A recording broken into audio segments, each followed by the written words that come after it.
都有限，为你播出其中一场精彩嘅开始，主题系师徒之间节目，人生为读到嘅四种众生，60之日，2019年7月14，用英文开始到台湾福尔摩沙新体。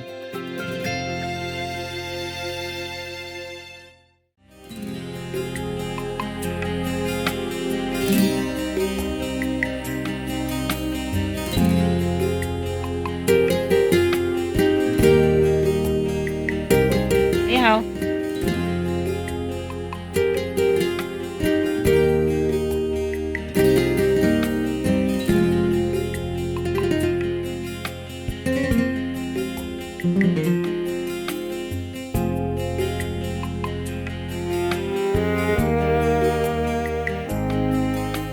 ，Hey, everybody okay?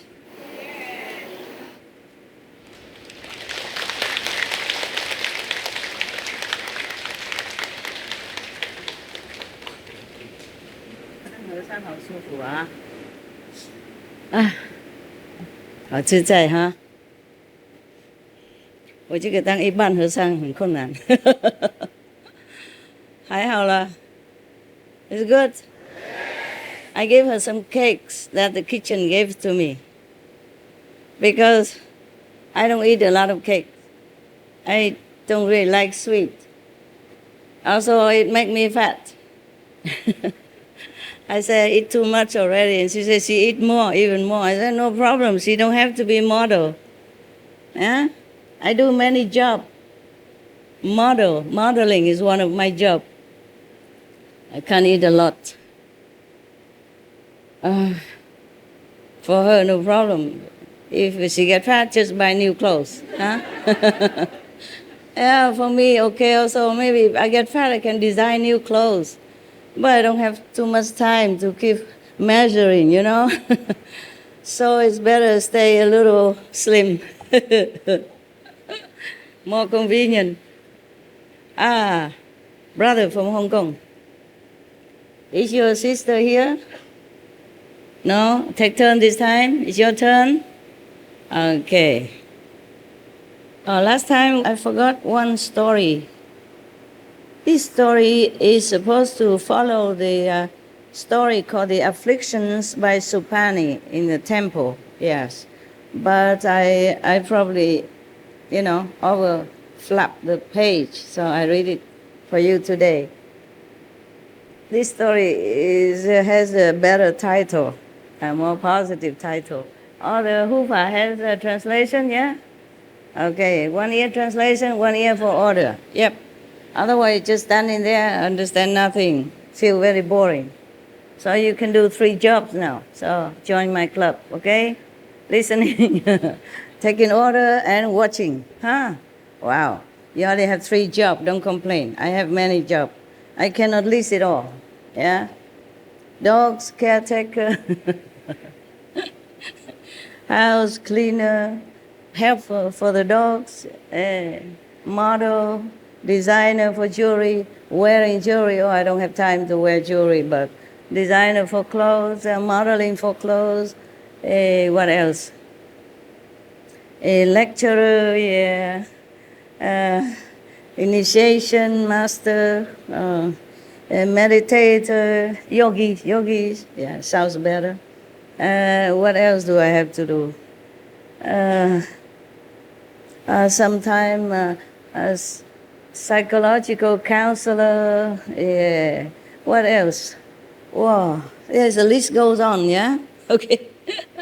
I don't want to scare you in case you want to be a master. So, okay, the list, we just stop here and you imagine more, okay? Now, let's go. Today I have a friend matching my clothes. Very good.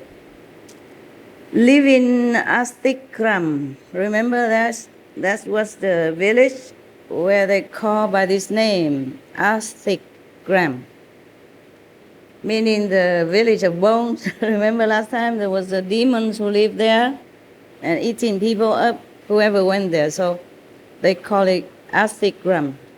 And the master Mahavira already subdued this demon, and he became a good boy, yeah, and not eating people anymore. In the old time, even humans in some places were eating humans. In the old time, it's very bad, but people were still eating people.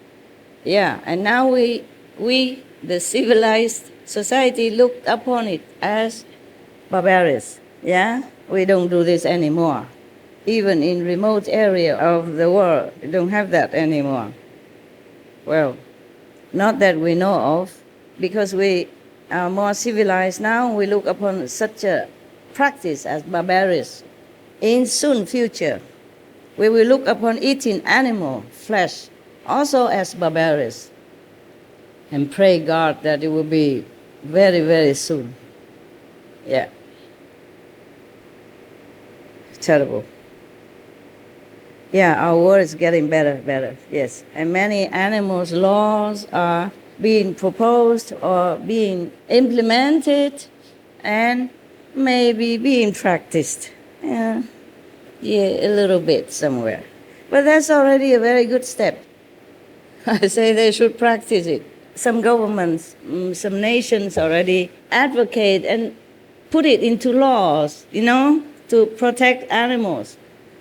But just one more step, then is ban altogether any killing of animals or torturing animals in animal factory, for example. So I think the governments of this country who advocate animals' laws and protections are very, very good already. Maybe one day they will ban altogether any form of torture or killing of any kind. Then it would be perfect. Yes, I will give that country hundreds of shining world leadership award for compassion, for love, for wisdom, for a hero, for whatever, the best. And I hope other countries also follow suit to make more laws to protect the weak and innocent, as well as to implement it, to practice it. Otherwise, it would be hypocrite, right? Sorry. Sorry if I offend any of the governments or people, but it's the way it is, right? You say you protect the animals, and all the while just keep quietly condoning the practice of harassing, torturing, killing, maiming animals. So what is that then, huh? I really was very reluctant to say such thing, but I don't know, sometimes the truth is keep coming out. I'm in trouble all the time because of that. Even heaven just warned me 2 days ago. They told me to be safe. Because I told them I don't care.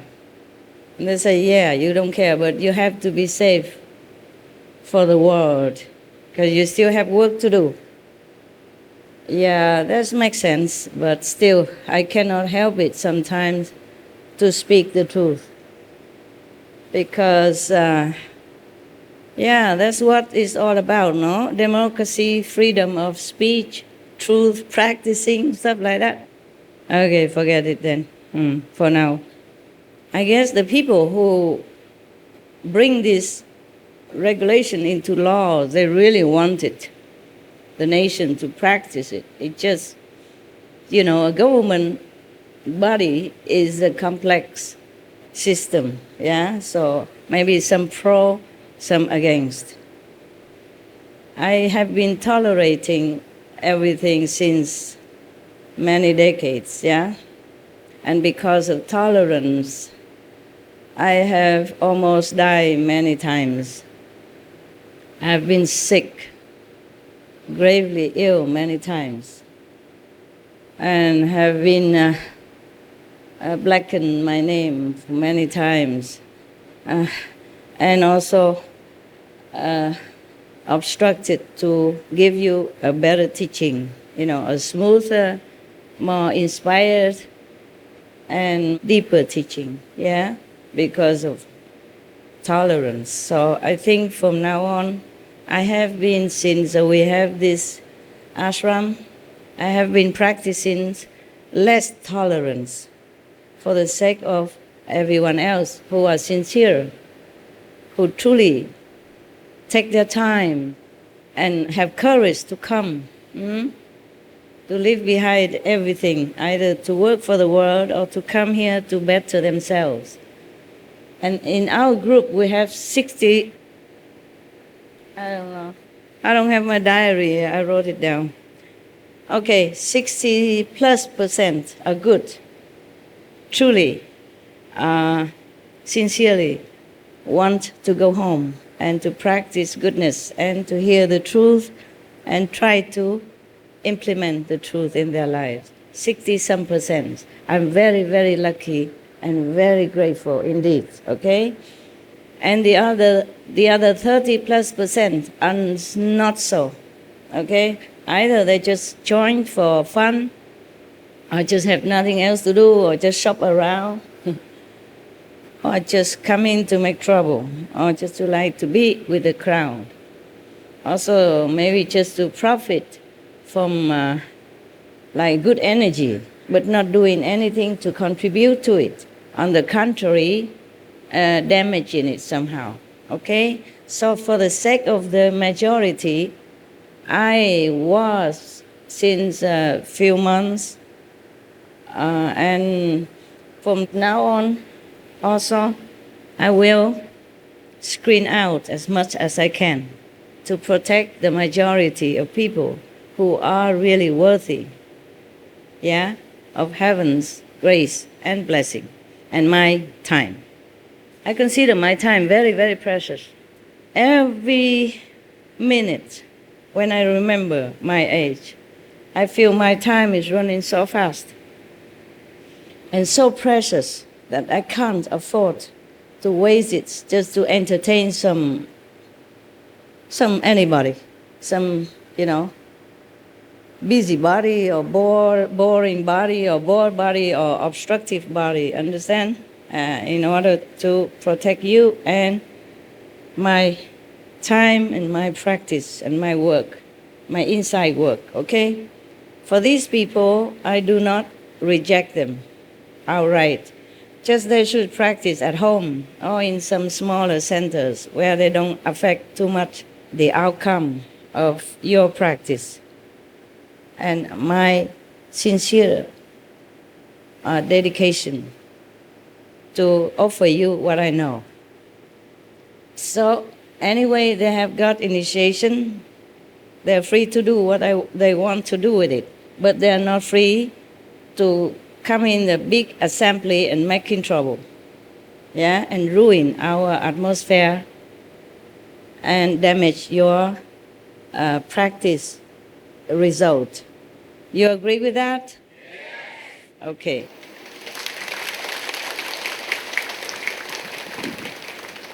So, do not keep telling me that this sister is good, and that brother is the best, and he's working diligently, and he's always go to group meditation. That means nothing to me if the inside has not changed for the better or not sincere. Outside is difficult to judge whether or not a person is good or not. Truly like that. Even I was fooled many times because I also looking outside. And only until maybe I talk to that person or something happened that I have to check it out, then I know it's only outwardly look good, seems good, but the inside is still nowhere. Number one, because not sincere, join in maybe because of a beautiful girl or a handsome boy, or just have nothing better to do, or just like to be in the crowd. Some people like to be in the crowd and make themselves more famous for doing something and looking good. So it looked like goods, for some other purposes, but not sincerely here for a real thing. And they are also, just like all the master, when they came to our planet, they give generously initiation, and offer it to the public at large without discriminating who is what, and who did what, and just giving everyone a chance to know this method and then to be able to practice. But not everyone took it seriously. The same with Sakyamuni Buddha, even his cousin always tried to harm him. Did nothing good. Always jealous with the Buddha because the Buddha has many admirers, many followers, and many disciples who worship him and who practice with him with all 100% faith, over 100% faith and vigor. And he looked like nobody followed him, maybe only his servants. Maybe nobody loved him, maybe his mother does. Yeah.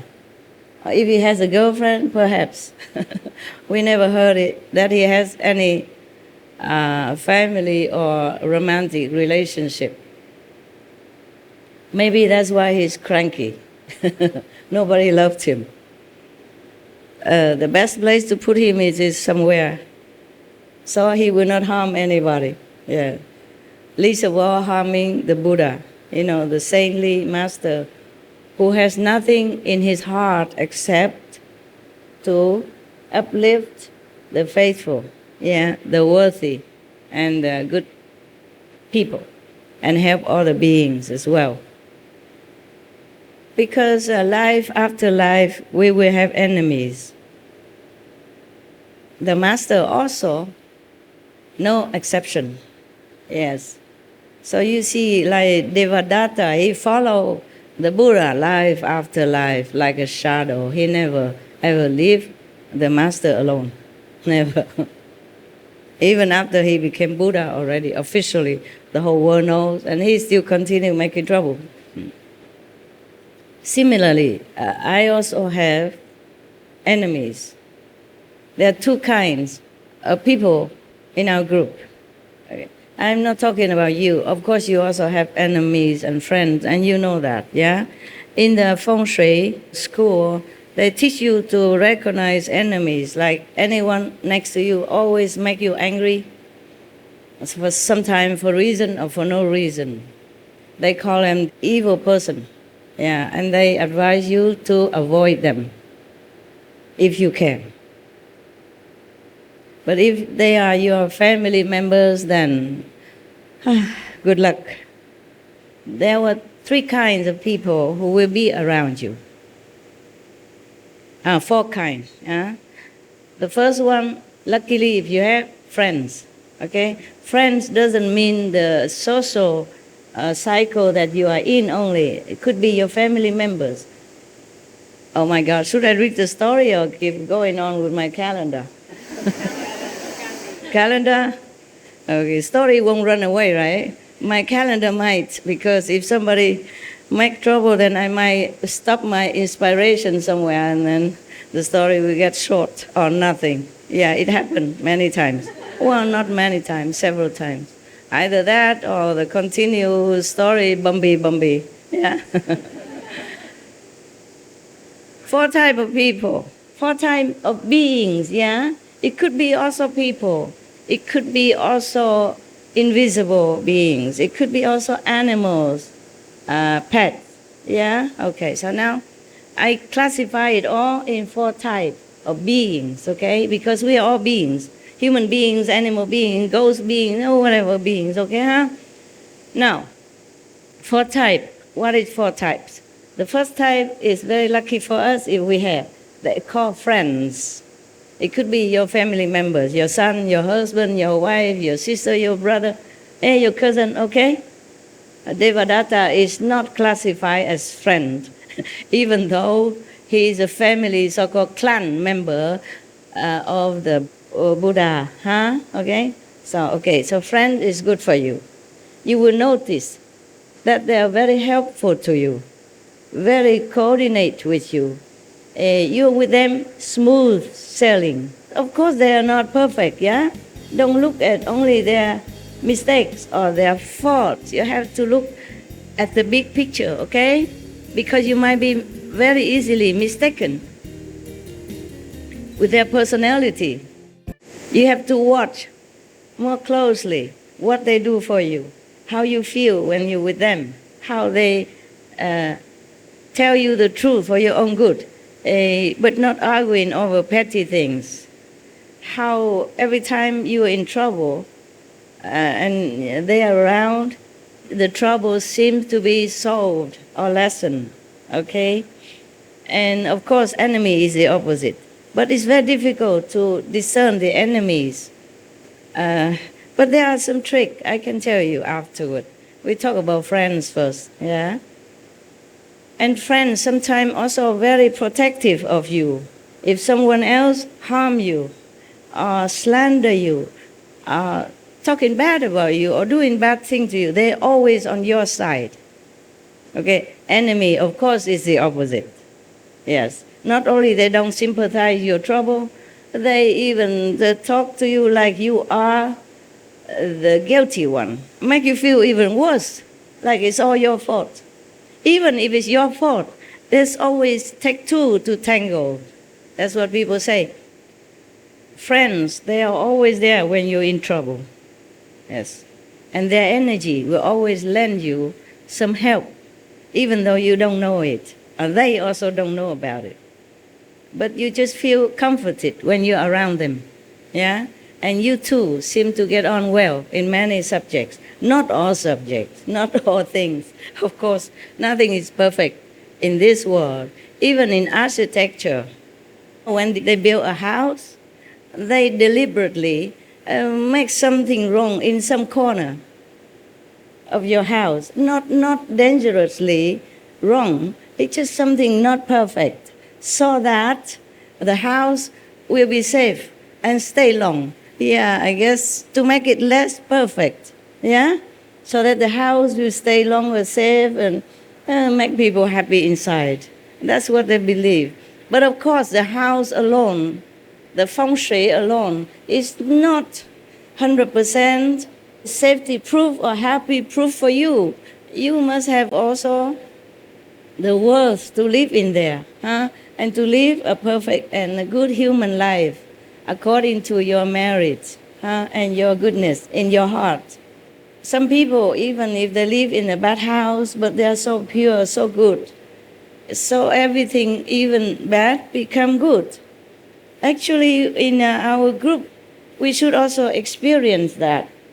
Many years ago, when I first came to Taiwan, being blind, deaf, and dumb to the world, I also didn't know much about Taiwan. Used to be in also kings and queens and all that. I used to do what I want, yeah? And my order will be law. So when they say, oh, it's raining a lot, it's wet for disciple, it's sunny too hot, rainy too wet, winter too cold, autumn too nothing. So we should build a little roof for everyone, okay? We build a roof. And later they say, but the wind and the rain is still flying in. And they say, Master, we have to make some wall. But we didn't really make wall. Maybe it was just like plastic sheets, you know, and cover, yeah, etc., etc. But then, I don't know, somebody went and reported or something, and then somebody else came and demolished it, yeah, the so-called meditation hall. So we had nowhere to go. We just plant more trees, hoping that, like the Buddha, we sit under the Bodhi tree, we might become Buddha. We plant a lot of trees. And because of many trees, it's like a forest. You know, in Sihu, right? It's like a mini forest. Yeah, trees are everywhere. If you're not careful, you bump into trees all the time. When you're in Samadhi and walking around, you be careful, okay? And we always have to trim the trees so that it doesn't overgrow. Otherwise, we will have no more land because Sihu is small already. Similarly, here we also have to trim, okay? Trim some people who are not really useful, yeah, for the majority and for the practice of everyone else. So we trim them, just like trees, yeah? Sometimes you have to trim some because a tree might grow too far into your house and obstruct your door or your windows or taking up your space. You trim some. So at that time, we planted many trees overnight even. Me and the monks and nuns at that time, the resident, long-term resident. And we plant also at night because sometimes we cannot wait until next day because it might be too hot and the tree will wither, and very difficult. So we have to plan a lot because we were in a rush of time also.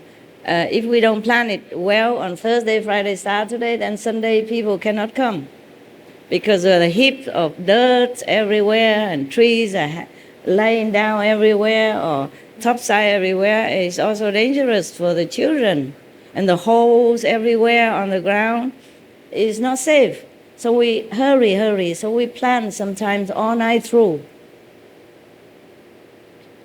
And because many trees, we call it a holy forest. Big hall, 森林大殿, word by word translated like that. Actually, 大殿 means the place where you gather to meditate, to listen to master lecture. So they call it 大殿. Even in the temple, they call it 大殿, mean where the Buddha statues are placed, and people come to worship or meditate if they do, or listen to the abbot speaking if he does. Yeah, so we call it 大殿 also. Actually, there's no 殿. 大殿 means a big hall. The hall is normally has the roof and the walls around it. Yeah, meditation hall or any hall like that.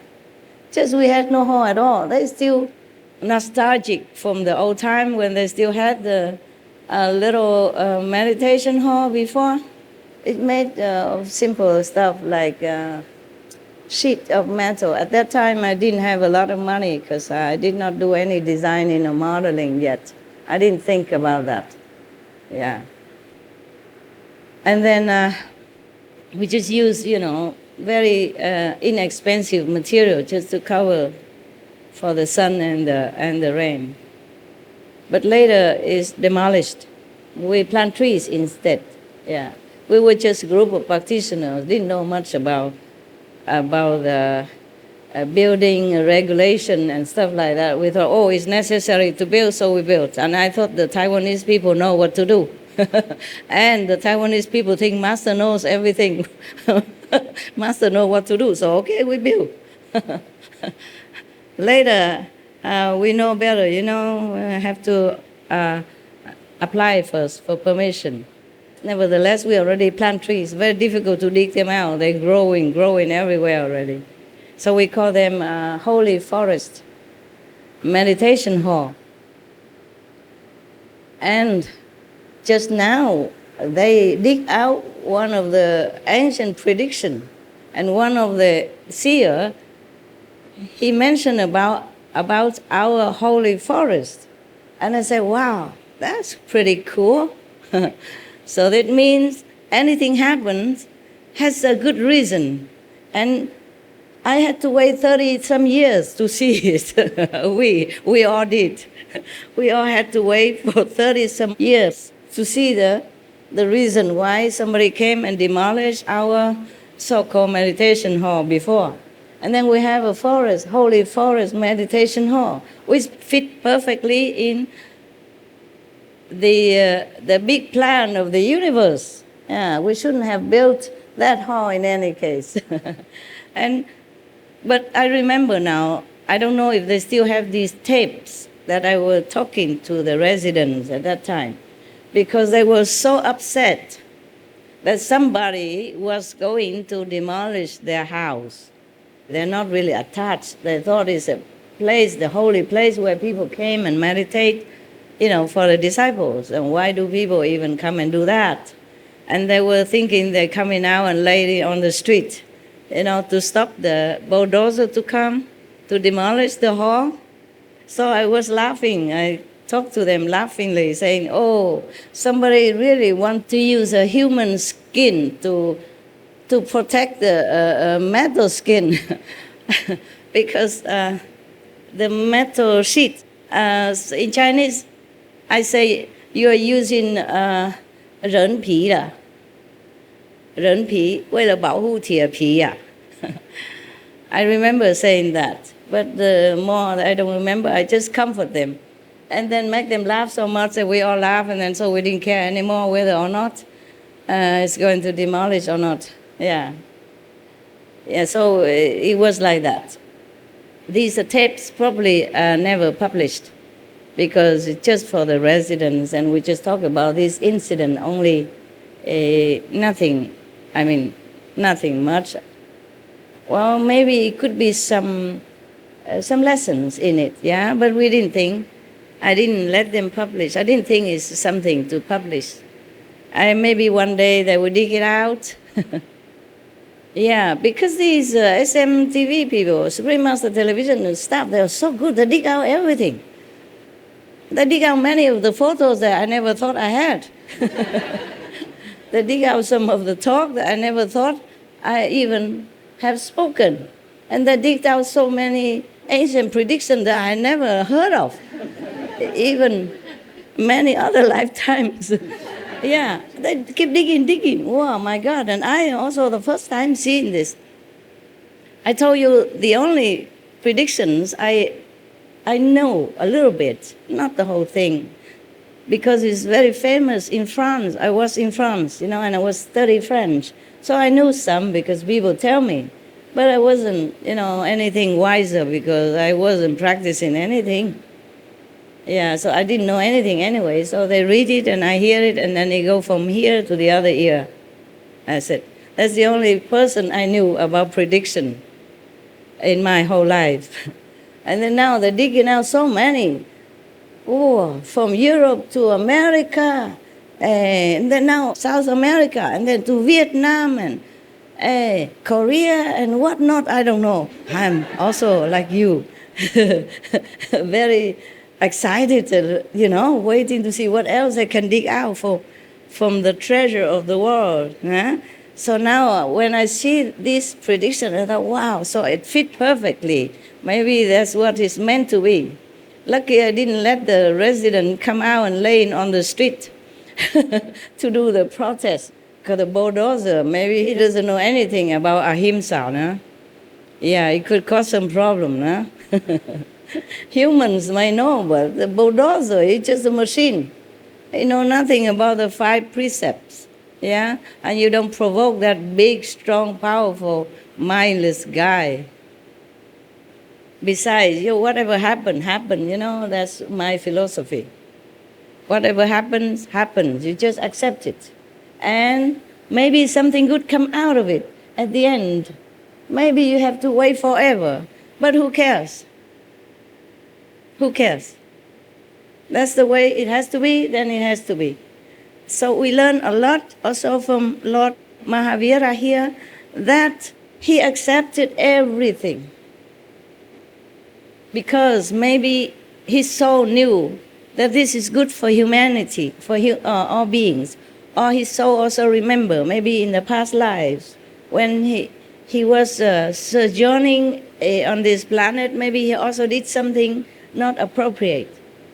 And now it's his turn to reap this consequence. Even the Sakyamuni Buddha say that he was kicking the head of a dead fish. And then he had headache for some times, even after he became Buddha already. We are born in this human body, and we are not allowed to know many things. Therefore, a lot of times we do wrong, and without realizing it, especially without anyone teaching us in advance, without a wise teacher to tell us what's right from wrong. And even then, if somebody taught us, sometimes we still can do wrong because the mind and the Maya pushing it, and our karmic background from lives coming back also leading us astray, making us do things wrong. Or the situation force us to do something that we don't like to do, but we just have to. Therefore, all beings are really, really pitiful, very, very pitiful indeed. But in the Kristigarbha Sutra, Ti Chang Wang Jing, remember, all the bodhisattvas and the Buddhas warning us that the bodhisattvas have always been there to help us all the time, even lifting us away from hell if we were repentant and sincere, and given another chance to redeem our mistakes. Some still do it again, because habits die hard. Even habit from former lives still coming back, haunting our subconsciousness. So try to resist mightily whatever we think is not good. Because the Buddhas and the Bodhisattvas warn us that if after we have been redeemed and given another chance, and if we do bad again, if it's too grievously bad, then we be in hell forever. No one can help us anymore. Remember that? Yes. Well, they say no one, meaning mostly, mostly. Maybe there's one or two mighty saints could help us. Yeah, but that took long eons, kalpas, until this person or this being came down to this planet and helped us in that situation. I mean, help once and for all, for good. But then we still had to suffer a long time already, like forever. In the old saying, they say, one day in prison is like 3 years outside in freedom. Okay, in hell, imagine all the suffering and the punishment and the pain and sorrow, no end. No end. Imagine how long will that seem, even though it's already like kalpas or eons past already. Capish? Sometimes bad things happen to us is to lead to a better things. Sometimes we lost something, but then we will be given something better. Yes? Like in Sihu, we had problem. We cannot build there, and then you cannot meditate there. Yeah. Also, you build some things right in front of my cave. Yeah, suffocating me. When I came back, I had nowhere to walk. If I walk out, I have to bump into your nose right away. How can I breathe like that? Yeah, and you had everything already. The whole ashram are yours. I have only that little, maybe 20 square meters that I call home. And you had to build something, solidly with metal frame and everything right in front of my cave. So I demolished it and tell you you cannot go up there anymore. And some of you angry with me, I know. But the right thing is the right thing, okay? Wrong is wrong, okay? You cannot go and just like some place and then just take it. We like many things in life, but we cannot just take it. If it's not appropriate, we have to always consider other people before ourselves. Maybe I could bear it, but I don't want you to continue behaving in such an inappropriate manner, and causing bad karma, bad example for others to follow, okay? Even if I don't ever live there anymore, or I don't need that anymore, you shouldn't have done that, okay? And then you were sad, you were mad, and some are cursing me with poisonous mantra, whatever, incantation. Mantra is a better thing. Mantra is only for good teaching from the Buddha. Incantation. And make trouble for me. Yeah. And then almost fall to hell. If I didn't help, that person would never go back to human life or never see the sun ever again for many kalpas to come. But then after that, you have this land. It cost me a lot more than that little 20 square meters of mine. There wasn't land there. We had to level it. It was a mountain like this, and we have to make some level in order to have just a little square like that for me. But in my cave, I did not level. I told them to build it just in the mountain without destroying any natural landscape. So now, you see, you lost that little tent, but now you have a bigger tent and more comfortable here, okay? For example, okay, this is an example. Because example is louder than any lecture, any words, always good example. So you have to make good example as well, okay? No matter what you say, if you don't make good example, people don't follow. Okay. Well, of course, then you would say to me, then how come Buddha make good example? Jesus Christ made good example, etc. Other master make good example. How come other people don't follow and they did the opposite? This is a different story, okay? Life after life is like that. Humans are being poisoned before they were born, yeah, and equipped or installed with many unfavorable instruments inside their being, either in their mind or in their body. Therefore, not many people can follow the Buddha's example. Many people wanted to be monks or nuns, but not everybody can, because of these instruments that have been placed in their beings. Hormone is one, for example. It's not what we wanted. It's just given to us without asking. Maybe asking. Before we came here, of course we had choices. Yeah, that's not fair to say without asking. We did give permission for whatever happened to us. We have consented to them. We had to. Otherwise we cannot exist in this world which is imperfect. We have to be imperfect in order to be here. It is like that. Just like in some country, the law are very strict. Yeah, you cannot wear this, you cannot wear that. You have to maybe cover your face, yeah? Then you have to abide by that. Whether or not you like it, whether or not the weather is too hot for you, you still have to wear that. And even if you're foreigners, a long time ago, now it's less restriction, but before. If you're a girl, for example, and you went to some very restricted countries, and you don't wear what they wear, then you'll be in big, big trouble. Big trouble. Even if not with the law, then with the people in that country. Yes? Or in some other country, their laws are different. Everything is better now, of course. Yeah, I'm glad. But in some other country, you cannot even go out.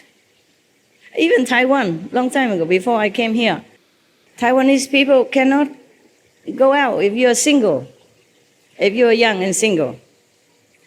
And more condition, if you don't have properties, yeah, and you're single, then you can't have visa to go to America. Taiwan, before I came, a single person cannot go to America.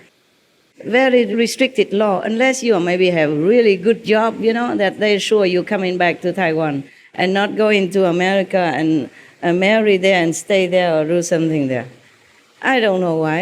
Taiwanese people are so nice. We should welcome them everywhere. Huh? Now, wow, you go anywhere. 5 years visa, 6-year visa. Whoa, and go to Europe, no visa. Wow. When I first came here, I wanted to take even a couple, even monks or nuns, to go to America with me, do some lecture. Not allowed. And I have one, only one can go. I don't know why, I can't remember how she can go to America with me, only one. She was a nun. At that time, she was a nun, so she went with me to America. Because she speaks English very well. Maybe that's why. And they reckon that in case she get lost in America, she still can survive because she speaks English. She can get a job and she can be contributing to American society, for example, like that, and not taking social benefit. Yeah. And nowadays we advertise on our TV that immigrants are really a good contributors to any society, economy. So nowadays better. Everybody welcome refugees. Every country taking in more immigrants, and the law has become more relent. Yeah, wonderful. I love it so much. Our society, our world, getting better all the time in all aspects. A lot of vegan food everywhere, vegan restaurants are mushrooming everywhere. Vegan distributors, vegan producers are mushrooming all over the planet. And soon we will not be able to find any meat eater here, and that's what I like to see. Yeah. Yeah. It will be like a barbarous action, deed, if you eat animals in the future. Just like now, we look upon human eating like barbarous, yeah, immoral, unbefitting to the civilization. It's getting better, much better. I hope and I think sooner or later, everyone on this planet will realize that they're doing wrong by killing weaker and meeker beings to eat.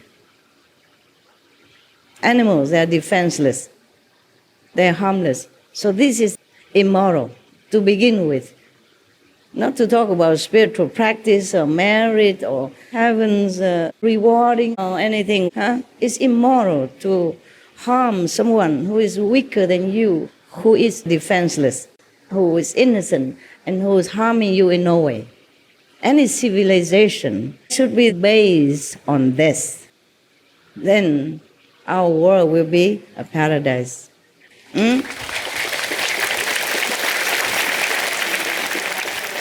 Oh, I think my calendar should stop. Now, we go back to Lord Mahavira, our good and compassionate Lord. But this is too extreme for me. I don't wish any master to ever have to undergo this kind of ascetic life, which is so filled with suffering like this. Not necessary at all. No, my calendar is coming again.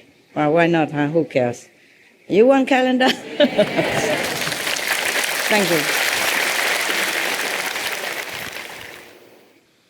This just makes me think right now that our world is sadistic, truly. You see, who's the most famous master on our planet right now? The past master. Who? Jesus Christ. His life of a saint, of public preaching life. How long? 3 years more or less. And people still worship him now, 2,000 plus years after his nirvana, his home going. Why? Tell me, anybody? Because they realized that he was speaking the truth. He represented the truth all that time. And Fine. But why? He didn't talk so long. He has only 3 years, more or less, to speak. And other master, like Buddha, he talks for many years. He lived until 80-something. He preached maybe 40-something years. How come? Buddhist followers are not as many as Christian followers. Tell me. Because he sacrificed himself. Yeah. Because he suffered. That is a very sadistic penchant of humans' mentality. Don't you agree? Yes. Yeah. So many master has to suffer one way or another in order for people to look upon it. Wow, he is worthy of sainthood, of being a saint.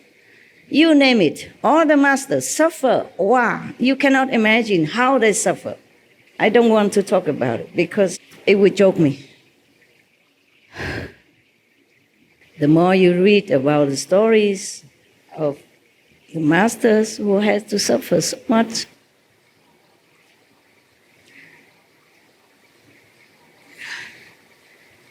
the more you just might lose faith in humanity. So it's better we don't know.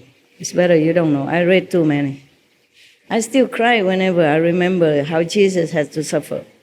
From his birth on already, he has to lay in the manger of the animals in the cold winter night on a foreign land. His parents had to run to protect him like criminals. They done nothing wrong. And Jesus was just born. He wasn't born yet, was already condemned to death if he was to be born there, in his native area. So his parents has to run. Well, you know the story, so I don't want to make my calendar longer. And for example, many people, I don't mean you or anyone in particular, but for what I knew, many stories, any master who practiced asceticism, or maybe better still, don't eat anything, then a lot of people come and worship them, at least believing in them that he or she is really a worthy practitioner. So many people dropped out of my group, our group, because I'm not looking like an ascetic, and I don't even look like a monk. Okay, I wasn't born to be looking like an ascetic monk this lifetime. I'm born for you, okay? I was born for this type of people who look through the clothes and the skin to see something more valuable than just the price of the material that I wear. Got that? Yes. This lifetime, this period of our life, of our earth, people have too much karma, very heavy karma. All the saints told you that. Kali Yuga, okay? Meaning the dark age. Therefore, we had so many big tragedy, events like wars, millions, tens of millions of people die. And then plagues, also millions of people die, or at least hundreds of thousands of people die. And again, epidemic. And then again, war. And then disaster of big scale, natural or man-made. So only the desperate souls will accept redemption if they find it, and they will hang on to it. These desperate souls, they truly are wiser than the non-desperate. They will not see anything outwardly that obstruct their faith and their determination to escape from this suffering world, which they see and perceive and know that it is ephemeral to begin with. So it doesn't matter what the master look like, as long as their souls perceive that she speaks, he talks the truth, they will follow to the end, sincerely and diligently. And for these souls, I might have appeal. For ordinary souls, they just look for personality, they look for appearance, they look for demonstration, they look for, whatever, you know it, right? Yes. So they will not be able to maintain their determination and faith as long as the so-called master that they have seen or wanted to believe in don't fit their small little frame. There are bigger frames, smaller frames, little frames to fit different photos, okay? So only the one who like the big photos use a big frame. And the little one, they used to with small things, they don't like big photos. They have a small frame, and that fit them for now. It's good. You like larger picture.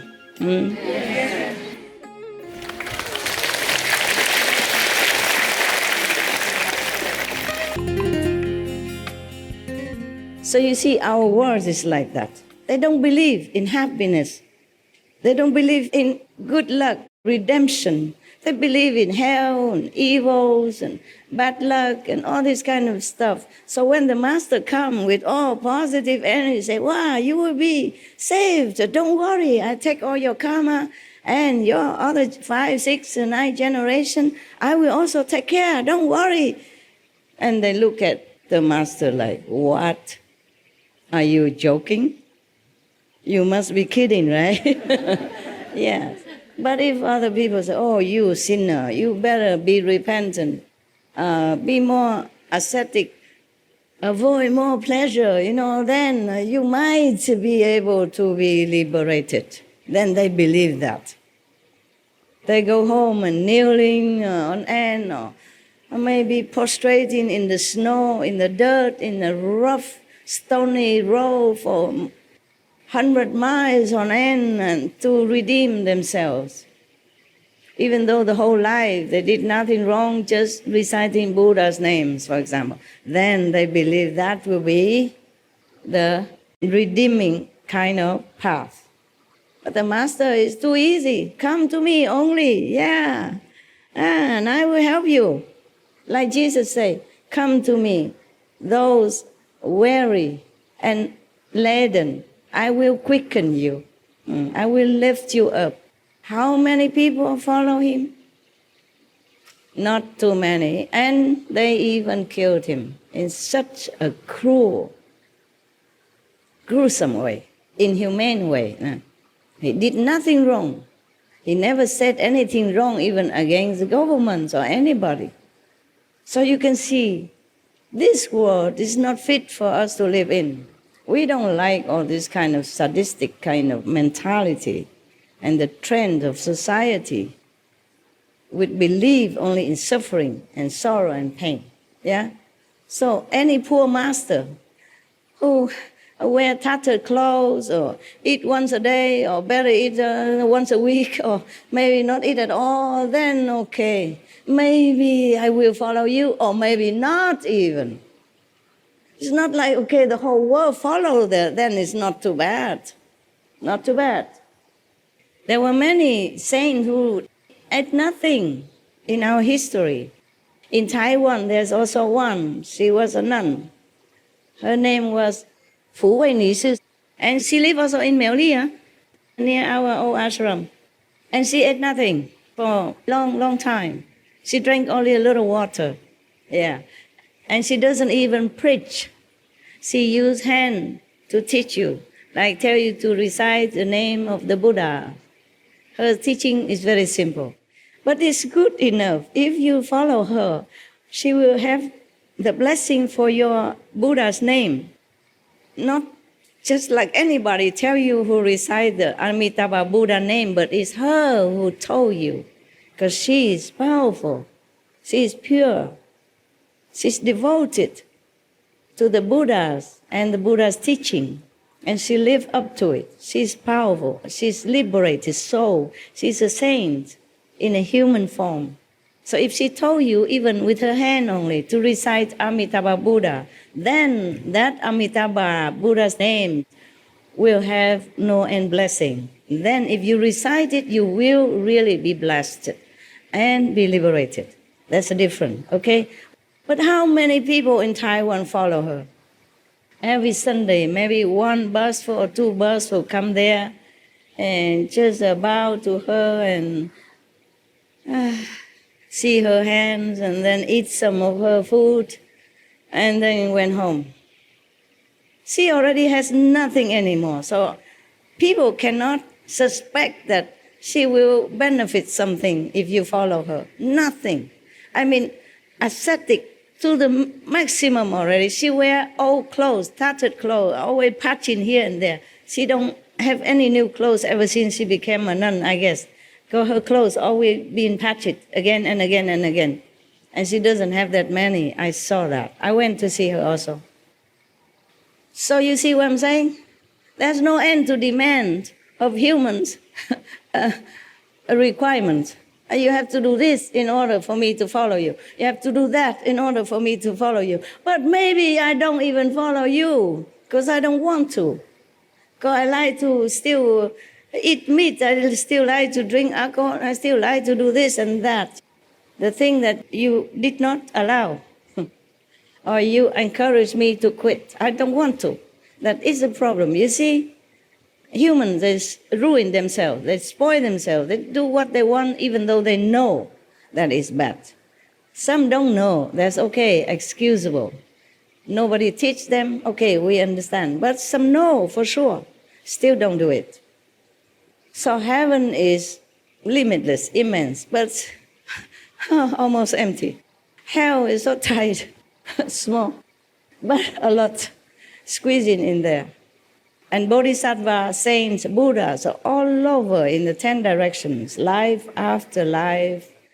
They are helping to rescue humans and to lift them up. But still, life after life, we still have full of humans on this planet. I just hope this time, sooner, we will be only saints, or at least harmless beings. Oh my God, I talk about 4 beings, right? We're only one yet.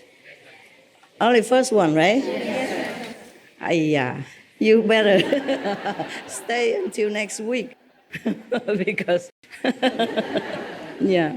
Okay, never mind. So we talk about friends. Of course, friends include bodhisattvas and Buddhas and saintly beings. Good friend, huh? San Tzu Su, huh? Good, intelligent, wise friends, okay? If you have friends by your side, it's good for you. But mind you, friends doesn't always mean they always agree with you, even though it's right, okay? If something they have not known before, maybe they don't take. But that doesn't mean they are enemies, okay? Now, let's go, friend. Oh, sorry, I think I have no time for you today. We just let you take a rest.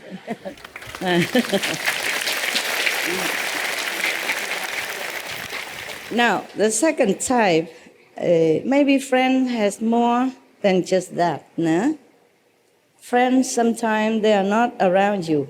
Sometimes they just happen to be with you for a short while, but then they introduce to you some good teaching or a name of a master, and it awakens you something. And then you will go and find more of that teaching or that master. These are also friends, yes. And we have also invisible friends, yes, like the angels who protect you.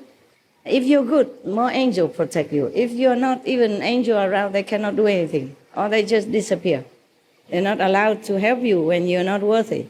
If you keep the 5 precepts alone, clearly, then okay, at least have 5 angels, okay?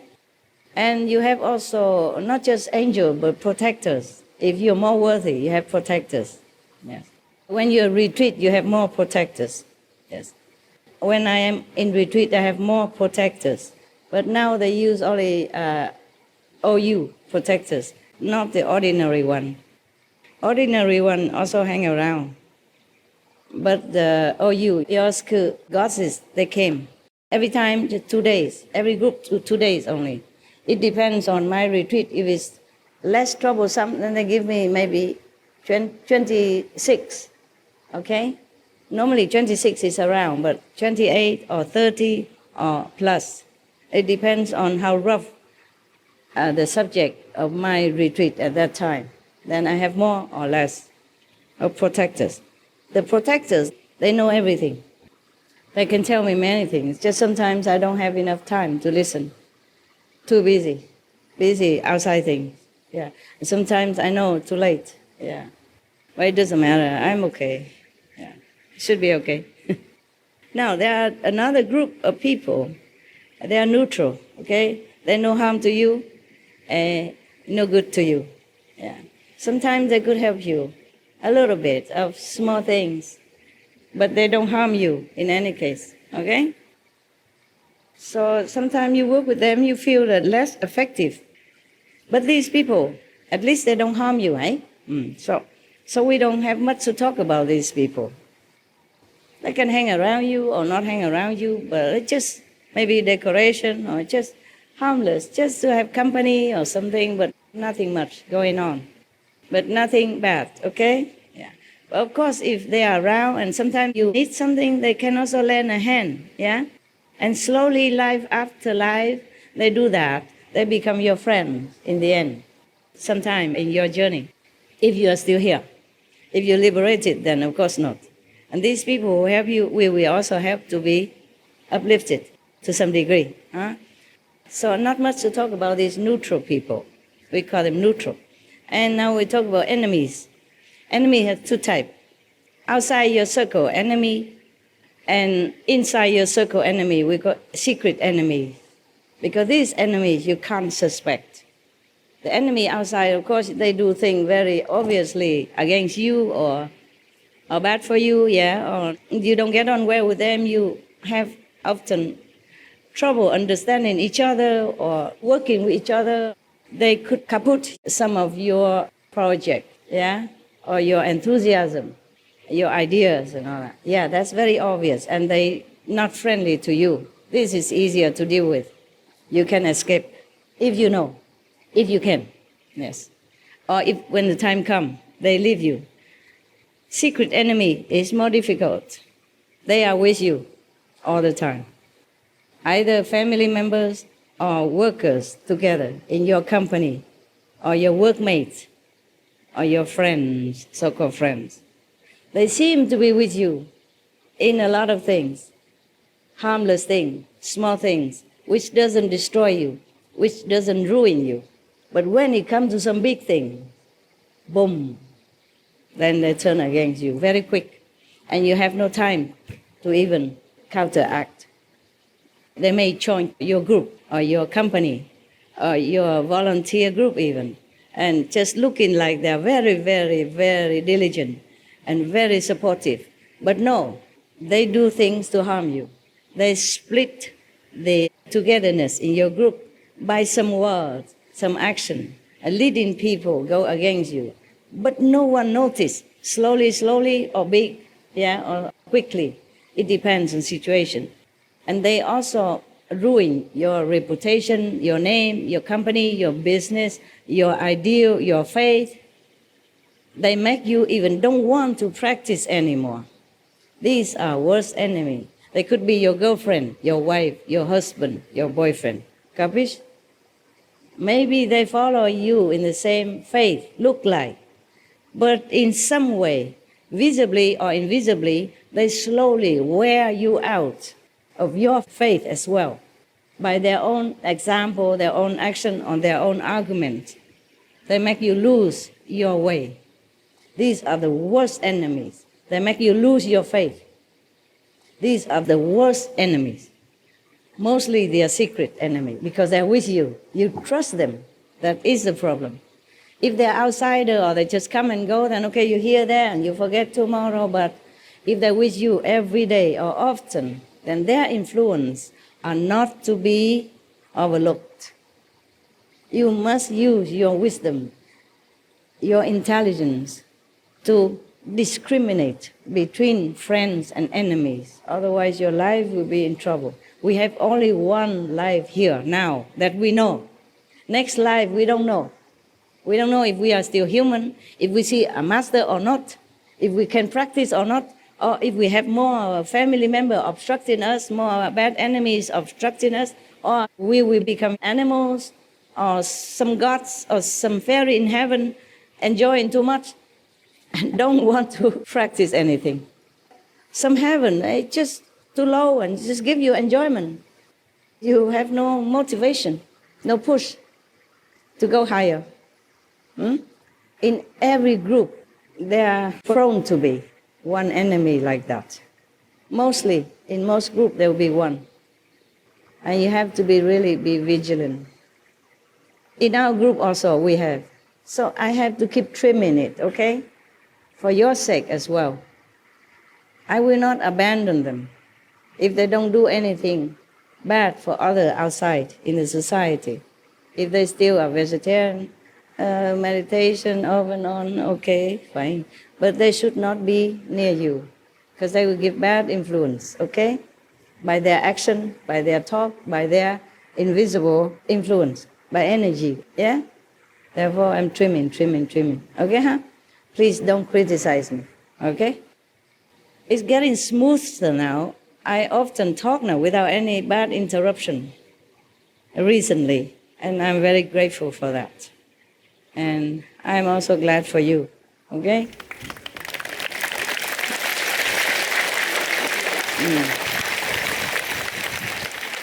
The enemy, the outspoken one, the one that lives by your neighbor next door, or the one in your company, you know, they talk sour about you or sarcastic about you. All that stuff is not much, okay? You go home, you forget them. Maybe still angry or upset a little bit, but they don't harm you as much as the secret enemy. Because the secret enemy, they can destroy you without you even knowing. And then they make you ill also. And the worst thing is that they make you lose your belief in the right path to follow, right master to believe in. That's the worst thing you could encounter. Or just like Devadatta, he always tried to obstruct the Buddha to teach others. He don't want anybody to follow the Buddha for liberation. Not only he's jealous with the Buddha's fame, not that the Buddhas even care about any fame, just his job, his mission, his destined to be an open Buddha like that, to teach others according to his vows and his power. Not that he cared to be famous. If he cared to be famous, he would have go back to be a king, have so many servants, many concubines, beautiful, most beautiful women around him. They select, you know. If you're a king, they select all the best looking women in the country, young, maiden, to be at your side for your pleasure, to lessen your stress, to bear many children, to enlarge the royal household so that you can use these children to solidify your power or to solidify friendship, support from neighbor countries. It's like a job also. Having many women also like a job. The king might not even like it. Not every man like many women. Most men very faithful. One woman is good enough for him.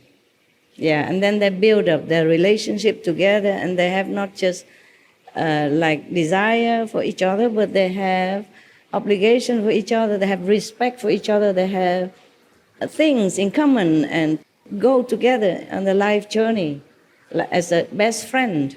So most men, if they found a good woman, trustworthy and nice to him, faithful to him, then he's happy all his life. He don't even look at anybody else. In America, they make a survey that 90+% of American, USA, yeah, American men are very respectful and loving to their wives, really love their wives and respect their wives. I think everywhere else almost the same. They just didn't do the survey in Taiwan. The myth about men love many women is not really true. Some maybe, yeah, some maybe. But not all men are like that. I saw it around me all the time, yes. I don't know, maybe I told you this story already, but I could tell you again, and you pretend you didn't listen before, huh? I was in Spain, and I went to a restaurant to eat, because they have a vegan taco. Taco is a special Mexican food, yeah? They wrap it in crispy corn chapati-like, yeah? And it's very delicious, yeah? Yeah, they make it vegan.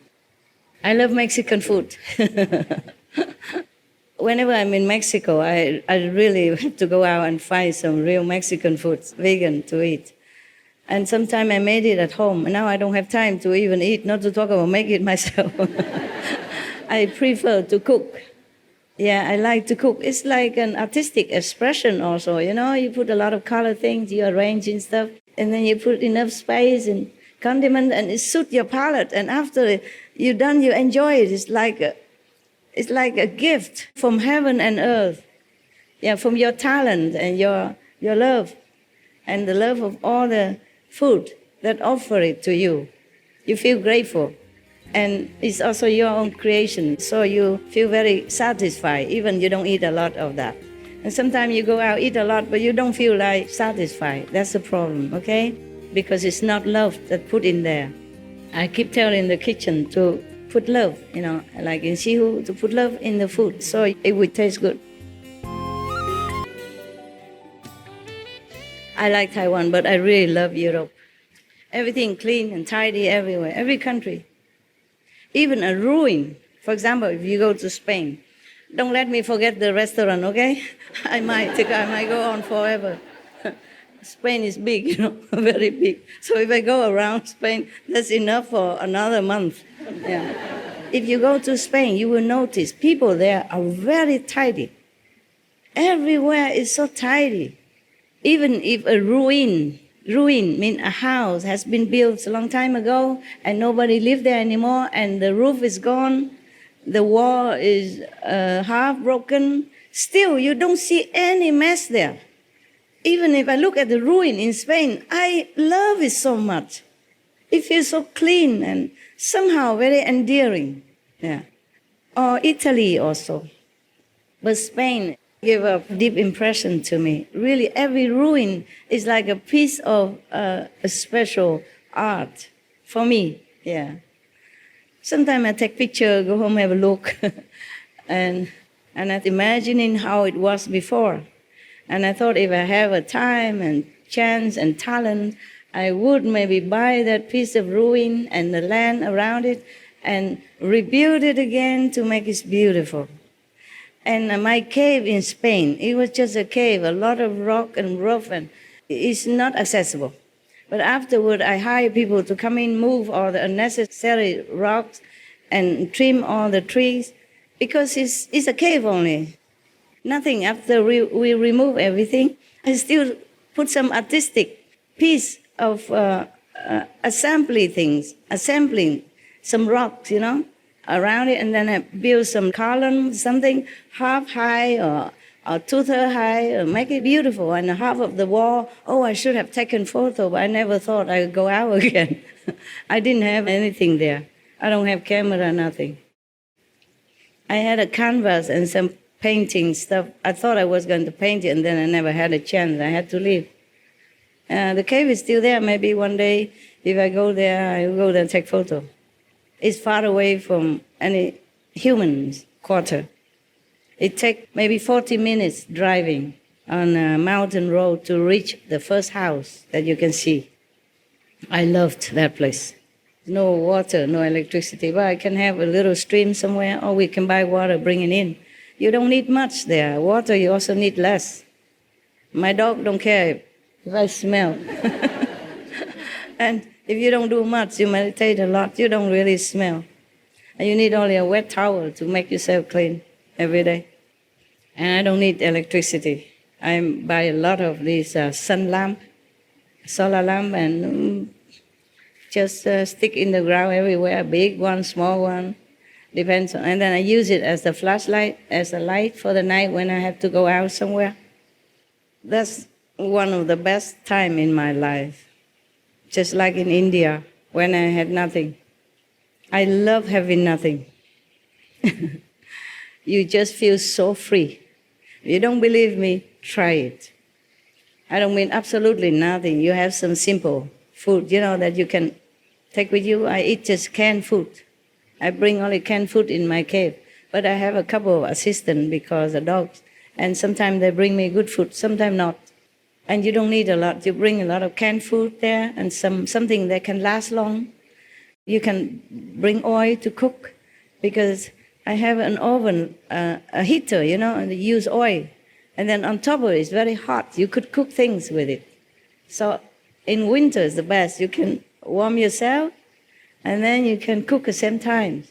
In winter also, you don't need a lot. I was there in winter. I don't know what's the summer like. Summer probably you have more water. Summer and other rainy season, more water from the waterfall. Yeah, when it rains, it's like a waterfall coming down. Winter you have ice because just put a bucket of water outside, and then when the rain comes, you feel it. I bring some plastic like a swimming pool for kids, blow it up, and then the water can contain in it because I cannot carry heavy things, so this kind of, like balloon, you blow it up and it become like a container. It's flat though, but you can have water in it. And if it's winter, the water is still there, it becomes ice. You can also refresh yourself. If you don't want to sleep, you chop a piece of ice, put it on your face, and then you wake up. Summer or rainy season, you stay under the waterfall, it wake you up in no time. You don't need electricity. But outside where I have some mobile unit for the workers, for the attendants, and for the dogs, we have solar panels, so we can charge the phone if we need. Very civilized indeed, you don't know that. And if you have more solar panels, you can watch TV. I had a Spanish mountain, also no electricity, no water, but I have TV. I can wash my clothes with a small washing machine. I can have even a dishwasher. And I collect all the rainwater whenever I can. But that's the workers, they do it. You see, they bring big tank inside. We cannot do that. And I have many solar panels.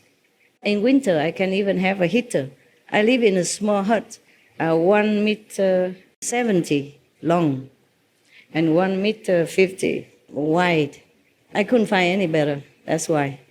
It was Christmas time, and that's the only shop that opened, and that's the only thing available. So I have to take it. And I was very happy in it. I have a small television inside. I have a heater inside. You have to use the eco heater, not a normal heater, but very flat, ceramic. I love that cave. If I have a chance and it's easy, I would stay in that cave again. I love it. It's a natural cave. The water run in and then some soft earth just loosen up and then all the stone come down to the floor. So when we come in, have to move all the stone. But then it becomes flat, you see? And I put some gravels in it and then build some little, like half-ruined Roman columns and stuff like that with hand, with these rocks that I found around it. So beautiful. I found it beautiful. For me, it was beautiful. Yeah, after I decorate it like that. And I have a tent put inside, but the road is flat in some area, but not flat enough for one tent. So sometimes I sleep here, and then in the morning I was down there somewhere else. Almost. If there's no tent, I will run into the ravine under there. It's not very deep, but it could hurt you. Yeah, so a tent is also useful. Even though just a zip, but it stops you, and then you wake up, It's it's not where I want to be. So around is all trees and bushes and birds and squirrels and rabbits and stuff like that. Oh, beautiful place. There's nothing really, just that. But for me, it's beautiful because so quiet. But in that cave, I have the biggest ever realization. And the gift that I gave some of you also from that time.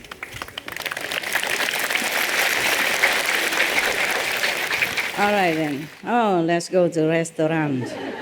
I went to a restaurant after I left the cave. Nobody would believe that such an Asian, petite woman, go into such a wilderness cave where there's no water even. Hey, no electricity, sit there alone with a tent, doing nothing. What business? And you were young even, not so old like now. Maybe they accepted you old and fed up with society, get retirement money and go there just to quiet down for a while. There's not even a picture of Jesus or Buddha there so that you can say you go there worshiping or praying or what. Difficult to explain, right, to the society what I was doing in there. Must be something that is not suitable for the normal life. And then I fence around it even. We explained that it's for the dog not to go out and eat the wild hog, but they don't believe that. Yeah. Okay, so the Chinese say 36气.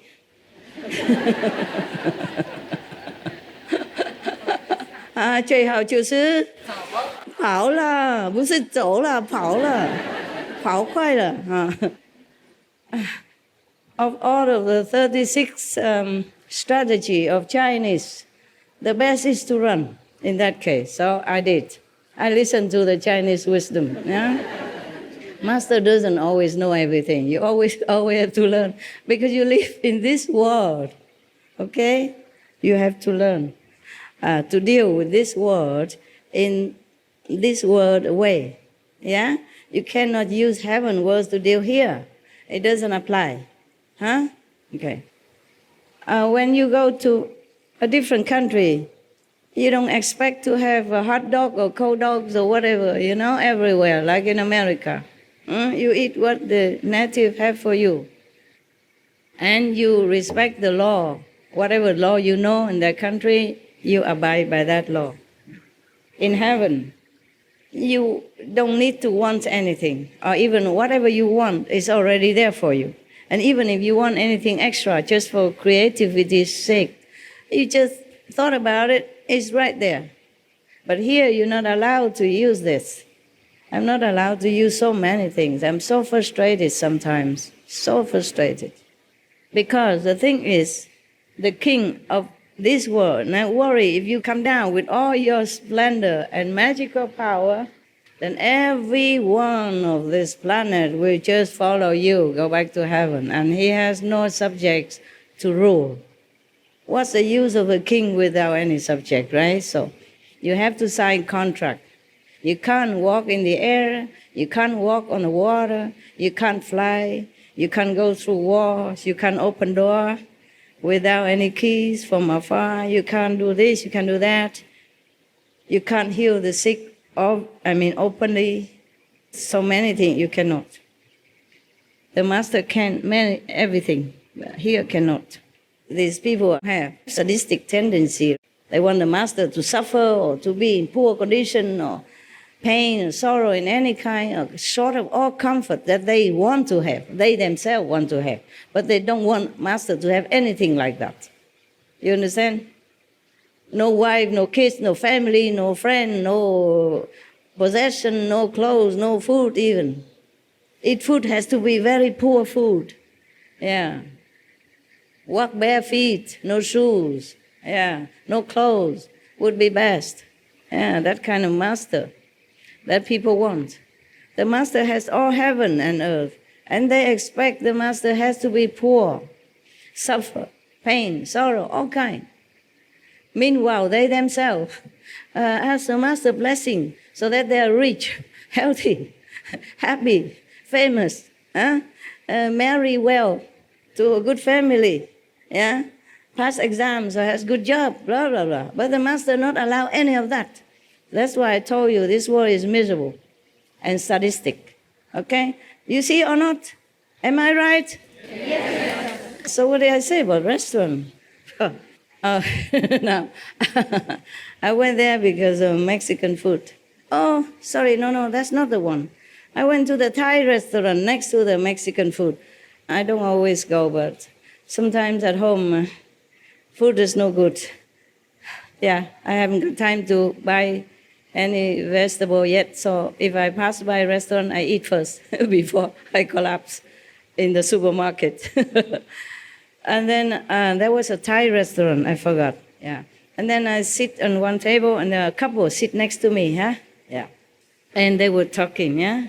The man sit next to me, yeah. And the lady sit in front, almost opposite me, because the two tables next to each other. I sit here, she sit there. And she was kind of making conversations.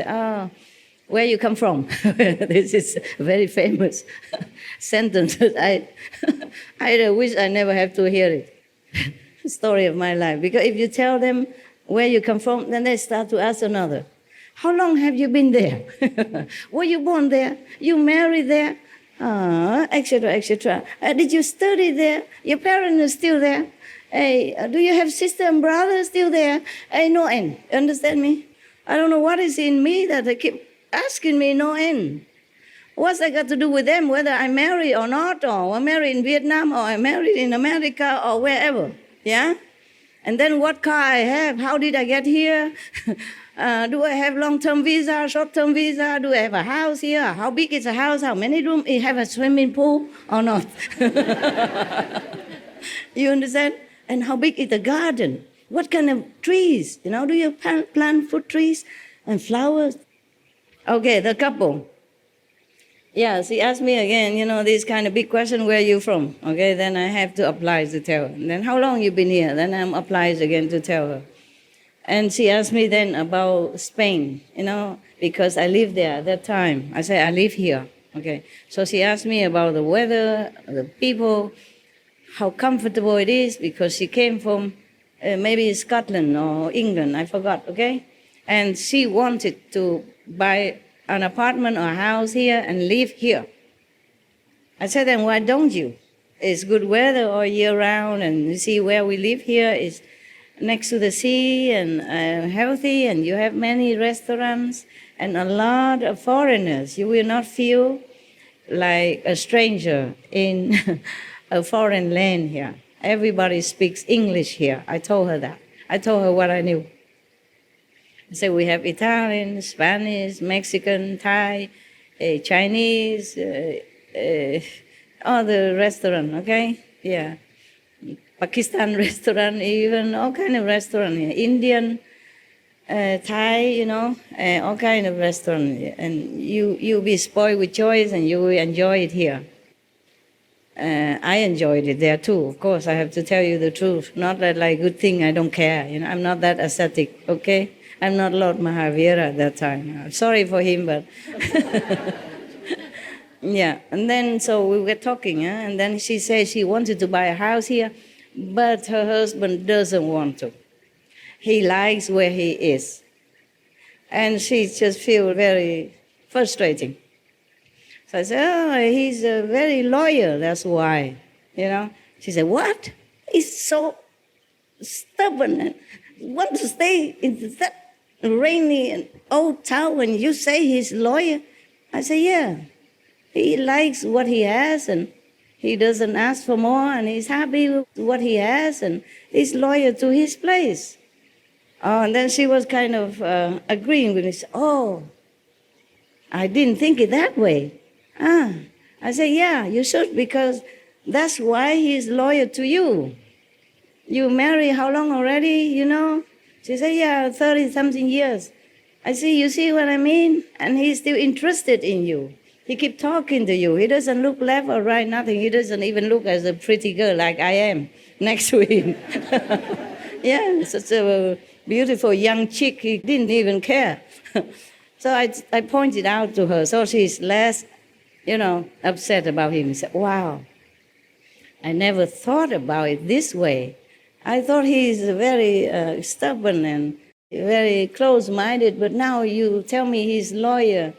Yeah, I think you're right. Where did you get all this wisdom? Because we got talking more and more, and she asked me many other questions, and I answered her. I said, where? You look so young. Why? You're so wise. Where did you get all this wisdom? I said, well, you travel around, and people teach you things, just like that. And that's it. I want to tell you that because they are not only Americans' husband, but other people, other country husband, they're also very loyal to their wives. And I'm very, very happy about that. In Spain, for example, that is from Scotland or England, yeah, okay? But in Spain also, wherever I talk to some man or for anything, I normally don't go anywhere, meet any man. I just went maybe in the restaurant, to the waiter or the taxi or the shop, or some people who work in my house, to repairing things. They always talk very highly about their wives. Always, my wife this, my wife that. My wife here, my wife there. Seems very respectful and endearing, and I was very happy.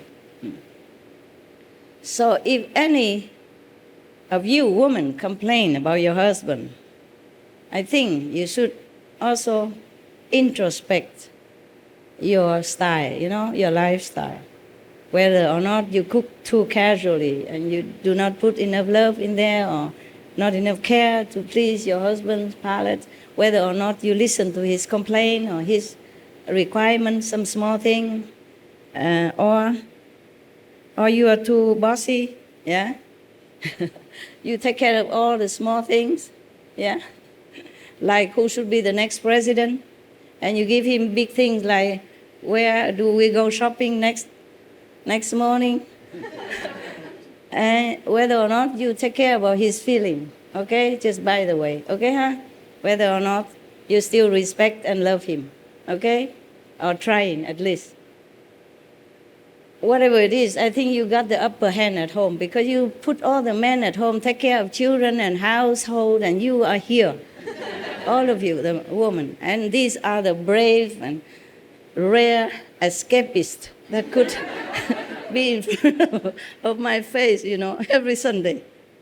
And they take turn even. I don't see the same man every weekend, but I see same woman all the time. Please be merciful, okay? We Kuan Yin practitioner, we have also compassion and fairness. Yeah, let him also take a chance, okay, to see his master. Okay, I don't want to talk about that again. I know what you do at home. Don't have to tell me. I know everything. Master knows everything. It's good. Women mostly have more common sense. That I understand, okay? But common sense doesn't always mean intelligence or wisdom, okay? We must have love and wisdom as well. To be right all the time is not good for you, for your love relationship. Okay? You have to be also sometimes feminine, yeah?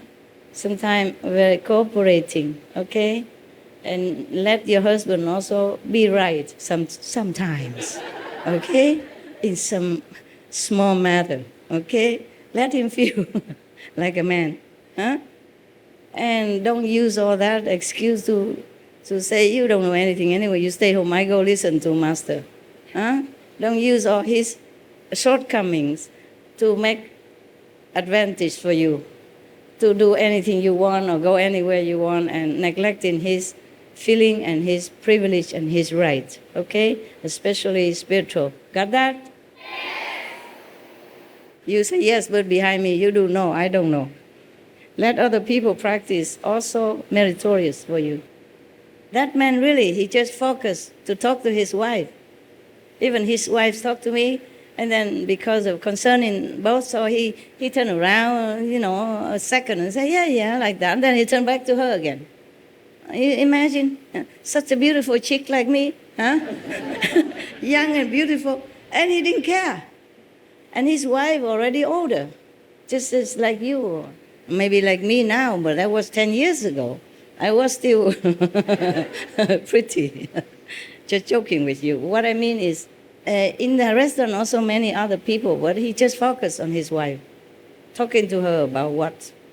I didn't really listen, but think that it's not really important, just only both of them interested in, So maybe after that, she look him with different eyes.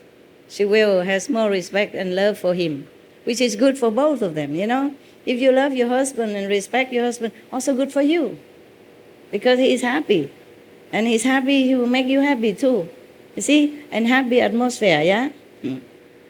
What for? You always have to be right, okay? If not necessary. Or there are many ways to be right. It don't have to always be so rough. There was a story about a couple, their neighbor, the two neighbors were going together in a pilgrim somewhere, and they talk about their neighbors, couple, behind their back, of course. One of a pilgrim, one of the men said to the other man, he said, you know what, my neighbors, they never argue, never. The husband and wife always very harmonious together, peaceful. My God, I wish my marriage life also like that. And he asked, how about you? How about the other guy? He said, marriage is always like that.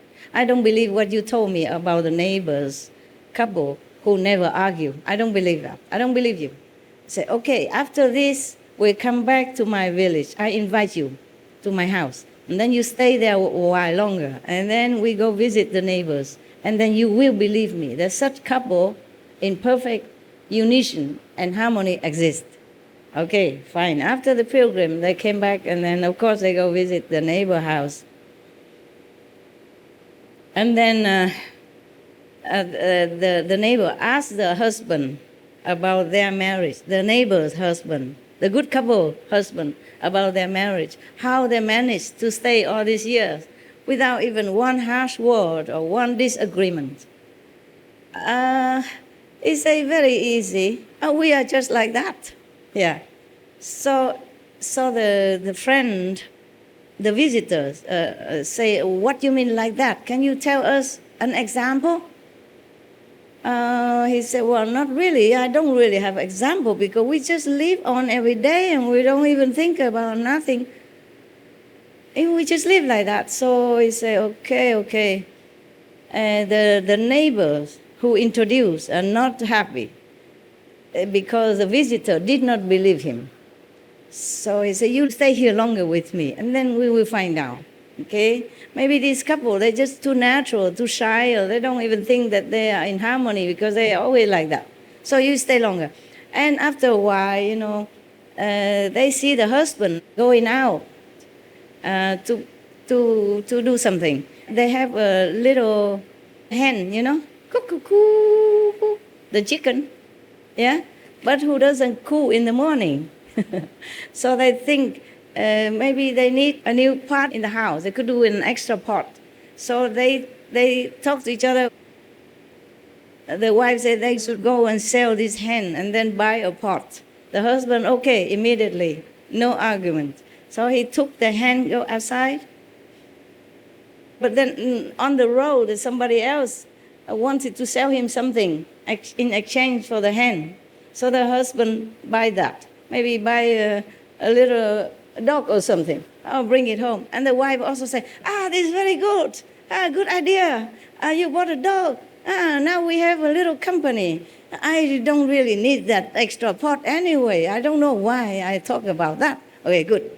And then later on, the dog make a lot of noise. Puppy, pee and poo all over the house, make noise. So the wife say, well, maybe we should exchange it for something else. Or you take him out and see who wants something else. I made up the story along, but it's based on the original story, okay? I forgot what was it that he exchanged the chicken for.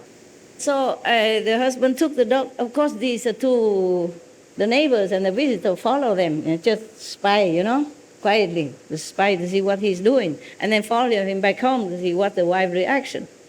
So then the husband took the dog out. And then somebody wanted that dog. It's so cute. So exchange it for maybe a pig. Oh, a smaller pig. Okay, it's all right. So the husband did not buy the pot anymore. I still took a pig instead. Bring a pig home. And the wife said, oh, wonderful. How you know to do things. A pig is good for us. It brings luck. And very good, very good. And then, so the pig stay. And then later, the pig also go all over the house because they don't have a room, don't have a place for the pig. And they make a place where the pig escape and all that. So too much trouble. And the wife didn't know how to feed the pig, never feed the pig before. So I said, never mind. I think we still need to buy a pot instead of a pig. The pot we can use and we don't have to take care. And don't need extra food for the pot. The pig eat a lot. So okay, the husband took the pig outside. And went all over and exchange for this and that. Always the wife said, okay, good. And then later I have to change. Finally, the husband took the last item, whatever that was. Okay, you imagine, whatever you say is fine with me. Outside, and then on the road, he see a man who was carrying a hen. That was his hen before. All the while, he's still here. Say, oh, what are you doing with hen? He say, well, I bought it for my kid, but he didn't like it, so I went out to see if anybody wants to exchange it or something. I said, oh, good. Okay, I have this. Do you want to exchange? I said, yeah, this is just what I wanted. I don't know what then. What else can we have? Maybe a little rabbit or something? Yeah, I like it. My kid would like that. Okay, how about we swap it? So then the husband took the hen back home. And the other guy took the rabbit. When the husband came home, the wife exclaimed, wow, nice to see the hen again. My God, I miss you. You really a good husband. You know what your wife wanted, really. So thank you so much. So everything end happy, okay? So now the neighbor and the visitor came back home and discussing and said, you lose $10. They bet. Now, give it to me. You see, they never argue. See that? Okay, this is a kind of relationship. It's like a best friend, best buddy, but hard to find. Yeah. Even my so-called disciple argue with me all the time, many times. Not all of them, and not one person all the time, but they don't argue maybe, but they did opposite things and all that. They cause some chaos and some confusion and trouble and delay and time in loss and all that stuff. Okay, so very difficult to find such relationship in our world. But still, you try your best, okay? Because if your house is not peaceful, it's difficult to find peace of mind. Because you face it, when you sit in meditation, you're always thinking, oh, what did he say? Why did he say that to me? He should have apologized. I will make him apologize after I meditate.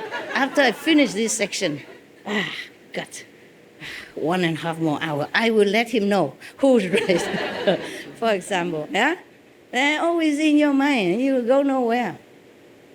Peaceful solution, always the best. Nah? Even if you lose faith or something, who cares? So, even if it's your enemy, you just bear with it, okay? Because mostly you love your enemy. That's the way it's arranged in this world. So that you will equalize, the hatred that you had with each other formerly. That's how it goes. Life has to be about love. Yeah?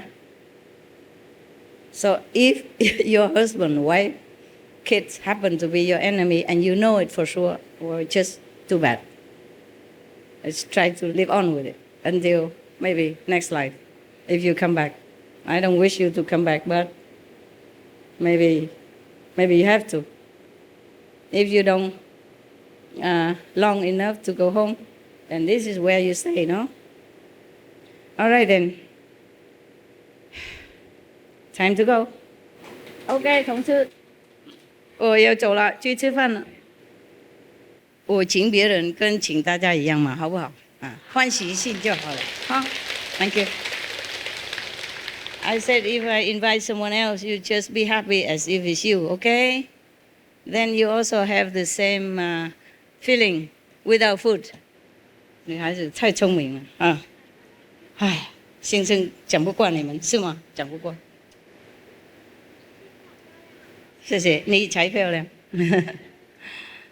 我老了，这漂怎么亮？弄一弄给上电影而已，上电视嘛。还有模特啊，要卖衣服。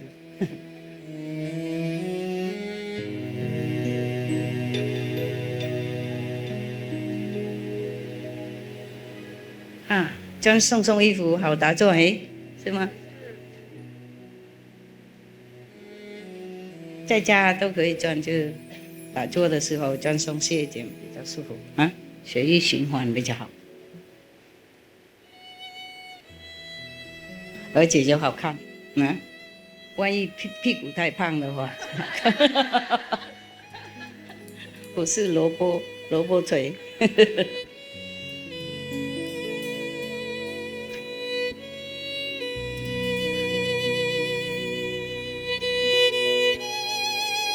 都是台湾哈，当地哈，好吗？常看师父，不用羡慕他们 ，OK？ 我要去吃饭了，都还没吃饭呢。不过你们女孩子来很多，也是对师父是一种compliment， 赞叹的意思了哈，荣耀了啊。因为平常女孩子对女孩子没有怎么那么谅解了，是吗？一个女孩子她出名，我们不会很喜欢的女孩子比较有那种直觉比较强啊，所以师父讲你们懂比较多，也许比男孩子多一点点。OK。所以很多女孩子跟着师父，表示说师父了不起了。没人说，我自己只好自己赞自己呢。啊，怎么办嘛？啊，哎，以前哈上那个 Krishna 名字哈，他说很多都是女孩子跟着他的，旁边多数都女孩子，侍者也是女孩子，陪伴也是女孩子。Krishna 听说她很好看，很吸引人看照片也觉得不错。然后每一次就要去看她的时候，哇，大家告诉大家嘛，那个时候没有那个电话什么，然后他们互相告诉太急了，忘记有时候口红弄到这边来，眉毛是眼线什么那都乱弄你懂吗？那个时候也许没有。不是每个人能够有一个镜子所以他们都乱弄乱搞，然后那个 Krishna 看到就会笑了，也许他们故意弄给他的师傅笑了，还好你们都弄得整齐了，哇，每个人都有一个电风扇，好厉害，很会照顾自己这样好，这样我不会担心，我很对不起你们。因为又热嘛，又那么多人，起不起，然后还是起，不会啦。我看你会很高兴你活这么久。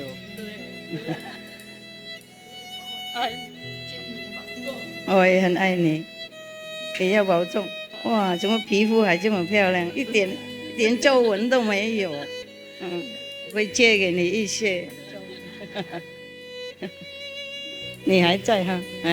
我看很多以前的30多年以前那些兄弟姐妹都还在好，